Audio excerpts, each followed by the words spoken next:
friends. This is Christopher Davis-Shannon, and today we're embarking on a 4-week journey learning Roy Smeck's The Magic Ukulele Waltz.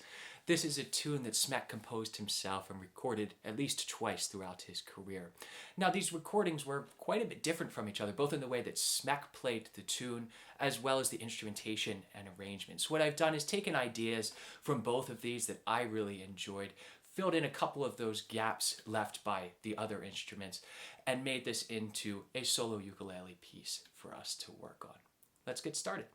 The intro that we're using in this arrangement is the introduction from the second later recording that Smeck did. I like this intro better because it actually presents the main theme of the melody in the A section of the tune right up front. But I'm going to link to both recordings below so that you can listen to how the master himself treated this. Now we're starting off with this basic lick, and I've actually arranged this a little bit different than how Smeck played it. While the notes and the rhythm are the same, I've used a slightly different fingering. Without the other instruments here, I like to use a little campanella technique in this intro just to fill out the sound a little bit instead of having plucky individual notes as Smeck was more apt to do. So we're going to be walking up. We're going to start on our open C, and we're going to immediately hammer on to the D with our second fret. We'll use our second finger to do that, and then we're going to utilize some open strings. We're going to go E, G, A, and while we're using these open strings, these 3 open strings in a row, we want to slide our hand up and prepare one of our fingers. You can use your pinky or your ring finger, it doesn't really matter, on the 8th fret of your E string. This is going to give you a C. The reason we use this C instead of the one down here or the one over here is because our final landing note is actually this E on the 7th fret. So having the C on the 8th fret here really sets us up to play that easily. And we have the time to get up there because of the open string. So our little opening lick will sound a little bit something like this, nice and slowly.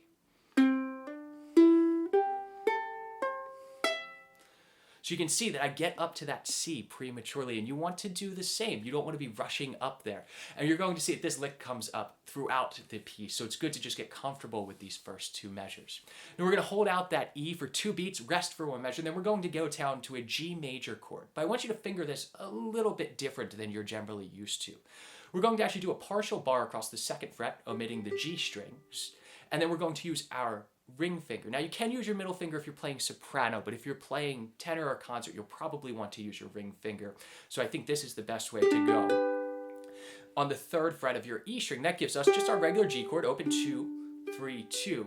But the reason that we want to use this fingering is because we're going to slide this voicing up. So the next chord that we're going to do, we're going to slide up, it's really a half diminished 7th. So we're going to slide the bar up to the 3rd fret, still leaving the G string open, but our ring finger is now going to be on the 5th fret.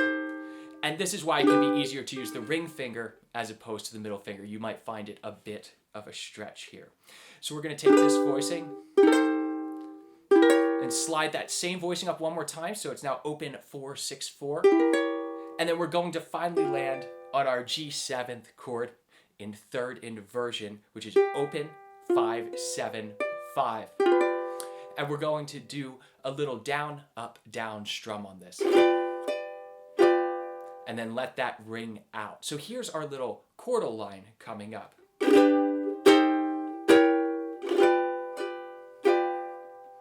Now you can see in here that I use a little bit of what we know as the Hawaiian fan stroke. This is also called the claw, and it's really an adaptation of a flamenco stroke known as the rasgueado, which Smeck uses throughout this tune to accentuate chords.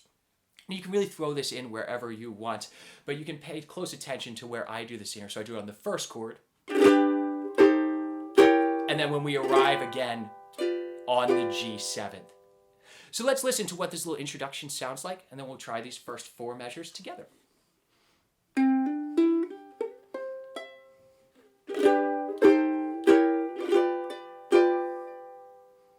Let's try that much.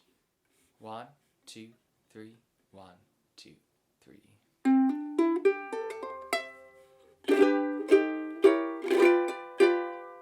Now, as I mentioned before, I really like this introduction as opposed to the other one because it presents this melodic theme. And in the beginning of the A section, we reiterate exactly what we did in the introduction. We start off with that same campanella lick. But instead of holding this E for 3 full beats now, we're going to come back down to a B. Now, where we're at on the fingerboard, we can play the B that we need on the 7th fret of our E string. And then come down to an open A, open G, and that gives us time to adjust our hand and bring it back for the C major chord that we're about to play. So very slowly, here's what the first 2 measures of the A section sound like. And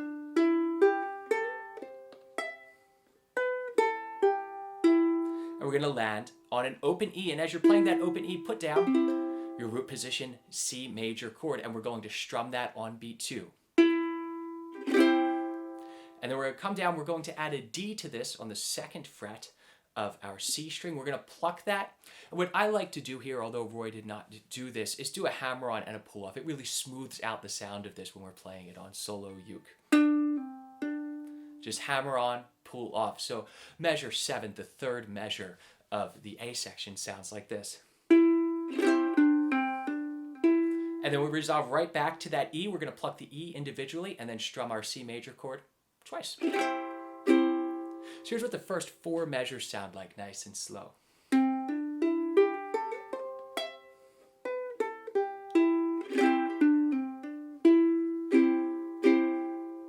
And now for the next 4 measures, we're going to start off in the same exact way. The first 2 measures are identical. That's our main melodic theme. But now instead of resolving to a C major chord, we're going to play a G7th.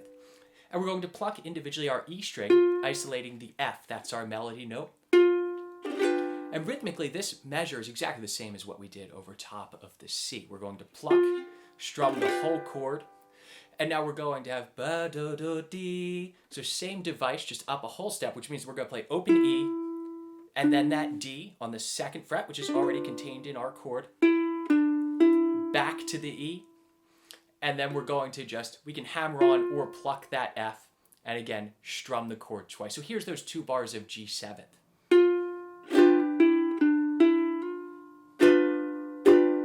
And you'll see at the end of this measure, we have a C sharp here, but we're going to address that in 1 second. First, let's play the first 8 measures of the tune. 1, 2, 3, 1, 2, 3.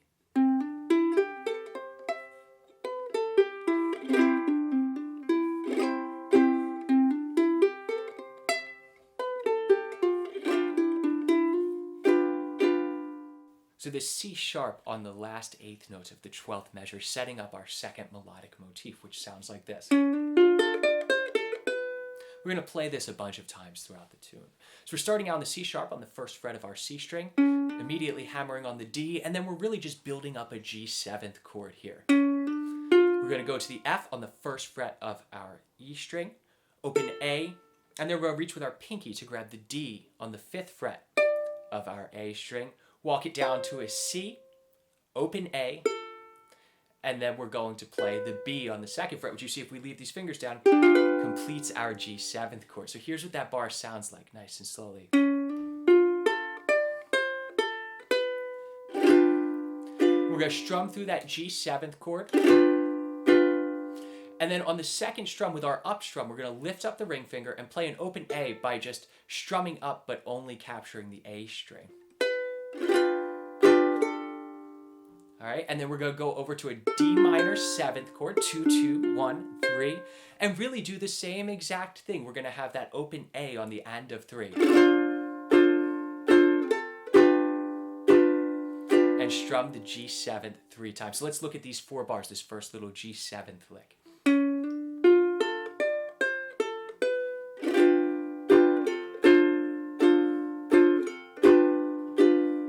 And then we're going to repeat our melodic idea.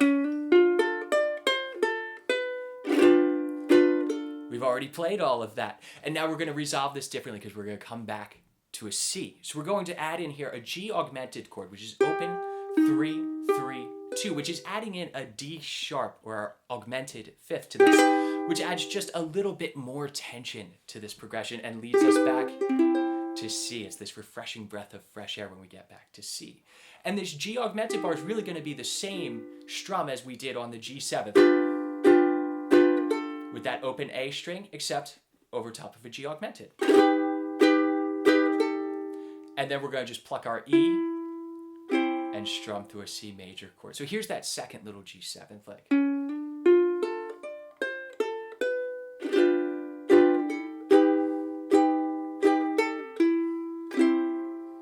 Now let's try those next 8 bars together.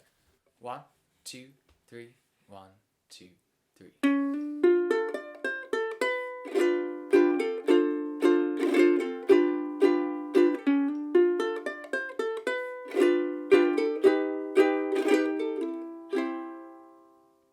The next 4 measures of the tune are identical to the beginning of the A section. We're just reiterating that main theme again. There's nothing new here, but we're going to treat it just a little bit differently. Here we're going to a C7th chord instead of repeating the lick and going to a G7 this time. But this C7th is not your C7th that you're used to. We're going to actually just voice partial chords. We're going to have a little moving melodic line. And I want you to pay close attention to the fingering that I'm using here, and I hope that it helps you out. You don't have to use this, but I find this to be the most logical. We're going to be playing just our E and A strings in this section. Our ring finger is going to play the B flat on the 6th fret of our E string, and the pinky is initially going to play the E on the 7th fret of our A string. So we strum through. It's a big old C7 chord is all we're playing. And we're going to come down like this. Now you want to have your middle finger ready on the D on the 5th fret of your A string. And then we're going to slide down. You're going to slide your ring finger to the 5th fret, and your first finger, which you can set up while you're playing right here, is going to play the C. And you're going to slide this shape down 2 frets. So it would be 3 and 1. And then we're going to play that one more time, play that one twice, and then come back up to 6-5 and walk it back down. So let me just play those 2 measures nice and slow. Looks and sounds like this.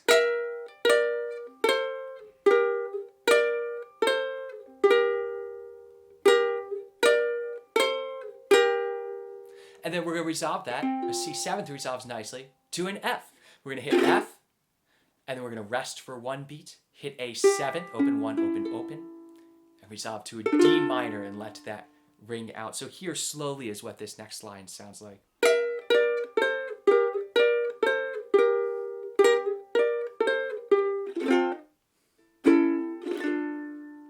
So let's try those 8 bars, the reiteration of the main theme of the A section, and then this little C7th part. 1, 2, 3, 1, 2, 3.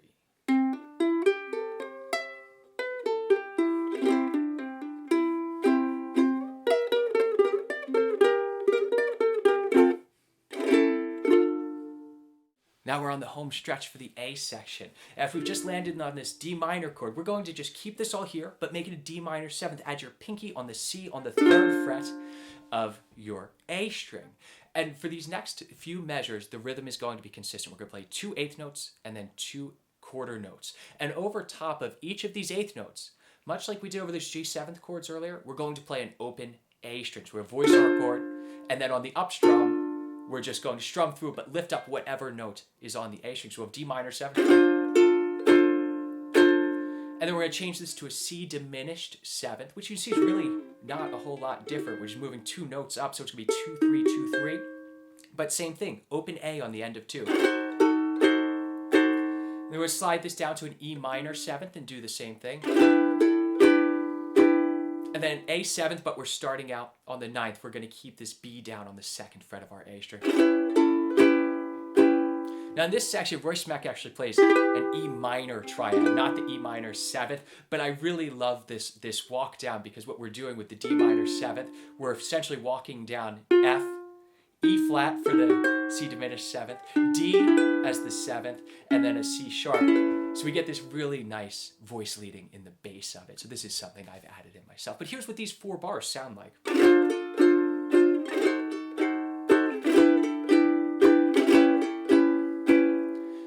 And then we can see at the end of this measure, we have that C sharp pickup again. We're playing that same exact melodic line, that G7th little motif. And we're going to strum a G7th twice, and then just hit a C. And we're going to walk down the arpeggio, G, E, C. So here's what our last little lick sounds like.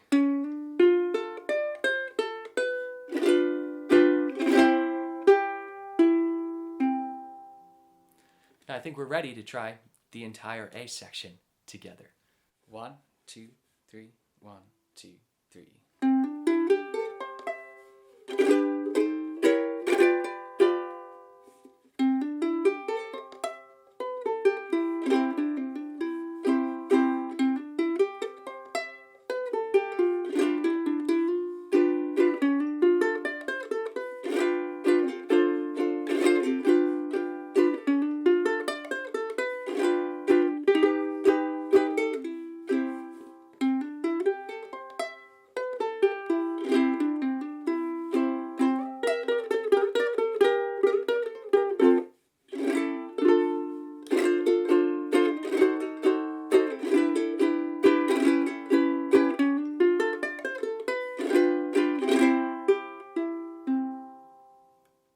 please subscribe and join me next week for the B section of this tune. If you're already one of my Patreon subscribers, I have the full score up for this song already, and at the end of this course we'll have a full play along video to go along with this tune. If you're not a Patreon subscriber, please do consider joining me over there. We do arrangements like this all the time. I'll see you all next week.